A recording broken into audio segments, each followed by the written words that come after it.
नहीं, सबसे पहले तो भाजपा का कोई भी कर्मचारी एरिया में आता ही नहीं है।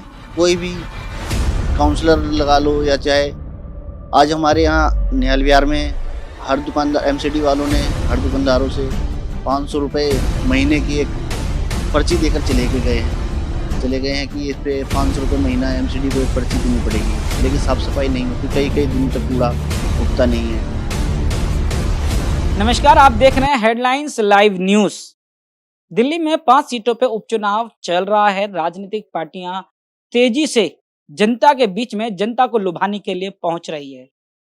उसी बीच मेरे साथ मौजूद हैं सोनी जी, जो आम आदमी पार्टी के एक कर्मठ सिपाही के तौर पे इन उपचुनाव पर जनता के बीच में जा रहे हैं और लोगों से भी मिल रहे हैं और लोगों के बीच में जाकर इनको किस तरह का जवाब मिल रहा है हम जानेंगे। सोनू जी, मैं आपसे जानना चाहता हूं कि आप आम आदमी पार्टी में आपने क्या देखा है और आप आम आदमी पार्टी की कौन सी खूबी को देखकर उसमें जुड़े हैं? नमस्कार जी। जब अन्ना जी आंदोलन में बैठे थे तो हर आदमी राजनीति से परेशान था। तो इसी को सोच करके हम वहाँ गए। हम लोगों ने कई बार हमारे क्षेत्र के विधायक जी हैं आज रविंद्र शौकीन जी निगम पार्षद रहे हैं। हम लोगों के साथ ही कभी भी हमें ज़रूरत पड़ती है तो आधी रात दिन सुबह दोपहर शाम कभी भी हमारे बीच रहते हैं और उन्हीं के मार्गदर्शन से हमें कहीं भी जाना होता है। कोई भी समस्या अगर हम लेके जाते हैं उनके पास तो वो तुरंत कार्रवाई करते हैं। और आपके इलाके में जो गंदगी और पूरी दिल्ली में अगर हम कूड़े की बात करें तो नगर निगम कर्मचारी जो है अपनी तनख्वाह अपने वेतन को लेकर त्राहिमाम कर चुका है, प्रदर्शन कर रहा है और वो पैसा नहीं मिल पाया। दिल्ली जो है एक का घर बन गया। क्या कहना चाहेंगे कि अगर नगर निगम के अंदर जो भाजपा की सरकार है वो सही से काम नहीं कर पा रही है या कोई और वजह नजर आती है? नहीं, सबसे पहले तो भाजपा का कोई भी कर्मचारी एरिया में आता ही नहीं है। कोई भी काउंसलर लगा लो या चाहे आज हमारे यहाँ निहाल विहार में हर दुकानदार एमसीडी वालों ने हर दुकानदारों से ₹500 महीने की एक पर्ची देकर चले गए हैं कि इस पे ₹500 महीना एमसीडी को एक पर्ची देनी पड़ेगी। लेकिन साफ सफाई नहीं होती, कई-कई दिनों तक कूड़ा उठता नहीं है। पर्ची किस लिए कटवाते हैं कि आप पर्ची कटवाएंगे तो आपका इलाका, आपका जो क्षेत्र कोना है वो ज्यादा साफ होगा? नहीं, ₹500 लेते हैं। बहुत सारे लोग जो आते भी हैं हमारे पास कि भैया ये देखिए किस तरह की पर्ची देकर गए एमसीडी वाले, ₹500 माँग रहे हैं, नहीं तो आपका चालान काटेंगे।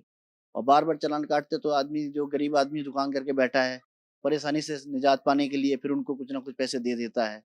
तो रसीद तो कोई नहीं काटता लेकिन उसके आकर के हर महीने ₹500 ₹700 लेकर जाते हैं। दबाव में कहीं ना कहीं वो हाँ, पैसा दे देते हैं। हाँ, दबाव में। क्या लगता है कि ये इलाका जो है नागलोई जाट विधानसभा की अगर मैं बात करूं और पूरी दिल्ली की बात करूं तो साफ सफाई के मामले में अभी क्या स्थिति बनी हुई है? हमारे यहाँ एक भी सीट आम आदमी पार्टी की नहीं है अभी। और यहाँ के काउंसलर बगैर पैसा लिए कोई काम करते ही नहीं हैं। और काउंसलर की तो बात ही वहाँ के इनके जो साथ में जो इनके सहयोगी होते हैं, वो भी अपना दबदबा पूरा बना के रखते हैं। और कोई भी मकान अगर हमारे यहाँ बनता है, तो बगैर पैसे दिए नहीं बनता। और कई बार तो पैसे देने के बाद भी मकान को तोड़ दिया जाता है। तो इन सारी स्थितियों को देखते हुए क्या लगता है कि आने वाले वक्त में अब जो दिल्ली की जनता है और दिल्ली में एक उपचुनाव चल रहा है 5 सीटों पर, क्या लगता है 5 सीटों पर इस उपचुनाव में आम आदमी पार्टी जीत हासिल करेगी? बिल्कुल जीतेगी जी। अभी आप थोड़े दिन पहले ही विधानसभा का इलेक्शन गया है, उसमें देखिए दिल्ली दिल्ली की जनता ने पूरी आम आदमी पार्टी को कितना ज़्यादा प्यार और सहयोग दिया है। इसी तरह 5 सीटों पे जो उपचुनाव हो रहा है, ये पाँचों के 5 सीट और अच्छे मार्जिन से जीत के जाएँगे और बीजेपी को इस बात को सबक सिखाएँगे।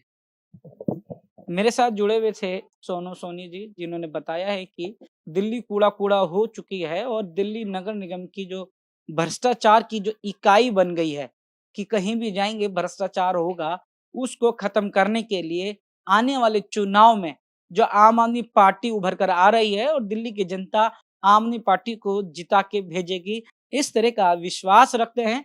और लेकिन ये तो 28 तारीख को जब वोट पड़ेंगे, ये तो जनता का फैसला है। जनता 28 तारीख को किस पार्टी को कितना वोट देकर समर्थन जताती है और 3 तारीख को किस पार्टी का नेता जीत का सेहरा अपने सर बांधेगा। मेरे साथ जुड़े रहने के लिए हेडलाइंस लाइव न्यूज से मोहम्मद रफी की यह खास रिपोर्ट।